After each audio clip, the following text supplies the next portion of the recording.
Hello students, आज हम business communication के यूनिट फर्स्ट के नेक्स्ट चैप्टर का डिस्कस करेंगे। और नेक्स्ट चैप्टर का हमारा नाम है इफ़ेक्टिव कम्युनिकेशन।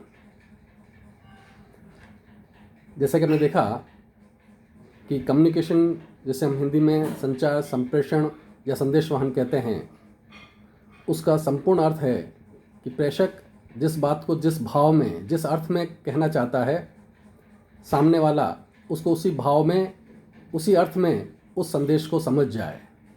यही संदेश का संपूर्ण अर्थ है या संप्रेषण का संपूर्ण अर्थ है। मात्र संदेश को कह देना संप्रेषण नहीं है। तो हम कह सकते हैं कि प्रभावी संप्रेषण से हमारा आशय है कि ऐसा संप्रेषण जिसको करने में प्रेषक अर्थात संदेश को देने वाला व्यक्ति उस संदेश को जिस भाव में, जिस अर्थ में देना चाहता है और जिस उद्देश्य के साथ देना चाहता है, उसका वह उद्देश्य पूरा हो जाए। इसे ही हम प्रभावी संप्रेषण या संचार कहते हैं। अब हम देखेंगे कि ऐसे कौन सी सिद्धांत, कौन सी वे आवश्यक बातें हैं जो प्रभावी संप्रेषण को प्रभावी बनाती है, सफल बनाती है। अध्ययन की दृष्टि से हम प्रभावी संप्रेषण के निम्नलिखित 10 सिद्धांतों को देख सकते हैं। मैं हिंदी और इंग्लिश दोनों में आपको बात लिखा रहा हूँ, बोल रहा हूँ। पहला सिद्धांत है उद्देश्य की स्पष्टता का सिद्धांत, क्लैरिटी ऑफ ऑब्जेक्ट। जिस भी उद्देश्य को हम लेकर संदेश को कर रहे हैं, उसका उद्देश्य बिल्कुल स्पष्ट होना चाहिए प्रेषक के मस्तिष्क में भी, ताकि वो सामने वाले को अच्छी तरह से अपना उद्देश्य स्पष्ट कर सके। दूसरा है समानुकूलता का सिद्धांत, प्रॉपर टाइमिंग। संदेश को देते समय जिस समय वह संदेश दिया जा रहा है, किया जा रहा है, उसको सही समय पर प्रेषित करें। तीसरा है संक्षिप्तता का सिद्धांत, प्रिंसिपल ऑफ कंसाइसनेस। जो भी संदेश दिया जाए वह टू द पॉइंट अपनी बात कही जाए, संक्षिप्तता के साथ कही जाए। चौथा है पूर्णता का सिद्धांत, प्रिंसिपल ऑफ कंप्लीटनेस। संक्षिप्तता का अर्थ एक कदापि नहीं है कि संदेश को अपूर्ण दिया जाए, बल्कि वह हर दृष्टि से पूर्ण होना भी आवश्यक है, तभी उसका सही सही अर्थ सुनने वाला लगा पाता है। नेक्स्ट सिद्धांत है प्रेषित की स्थिति के ज्ञान का सिद्धांत, नोइंग ऑफ सेंडरीज पोजिशन। सामने वाला की स्थिति क्या है, उसका ठीक ठीक ज्ञान प्रेषक को होना बहुत आवश्यक है। अर्थात वह किस आयु का है, किस वर्ग का है, किस जाति का है, किस संप्रदाय का है, किस सेक्स का है। यदि हम उसकी स्थिति का अनुमान लगाकर अपनी बात को कहेंगे तो हमारा उद्देश्य पूरा हो पाएगा, हमारा संप्रेषण प्रभावी बन पाएगा। नेक्स्ट है द्विअर्थी भाषा के त्याग का सिद्धांत, not to use the dual sense words.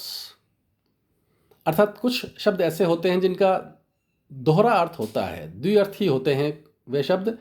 तो प्रयास करें कि एक प्रेषक को उन द्विअर्थी भाषा का या शब्दों का प्रयोग नहीं करना चाहिए।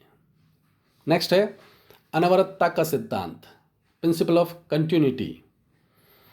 संदेश को तब तक कहना चाहिए, प्रस्तुत करना चाहिए, जब तक कि प्रेषिती यानी सामने वाला उसका सही से अर्थ ना लगा ले, अथवा हम इसे कह सकते हैं कि आपका उद्देश्य जब तक पूरा ना हो तब तक उस संदेश को दिया जाता रहना चाहिए।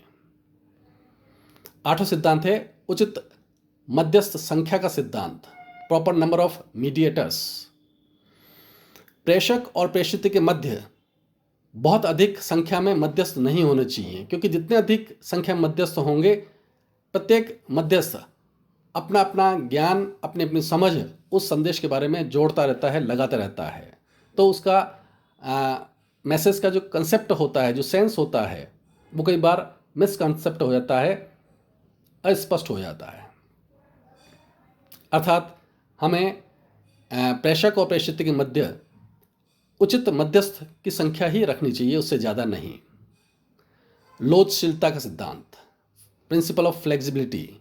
संदेश को समय, स्थान, परिस्थिति व परिस्थिति के अनुसार घटाया बढ़ाया जाना चाहिए, इस प्रकार की पूरी संभावना बरती जानी चाहिए। यही लोचदायता सिद्धांत हमें बात कहता है, बतलाता है।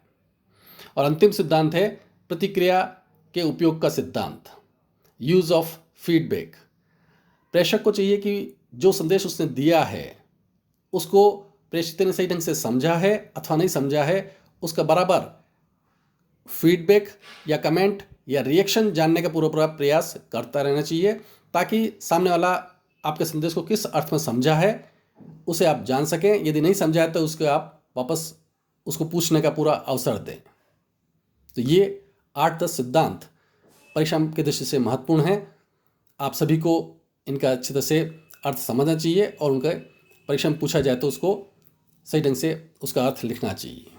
असाइनमेंट के तौर पर आपसे ये प्रश्न दिया जा सकता है कि प्रभावी संप्रेषण से आप क्या समझते हैं, व्हाट डू मीन बाय या what do understand by effective communication, describe it's principles. इसके सिद्धांतों का वर्णन कीजिएगा। Thank you.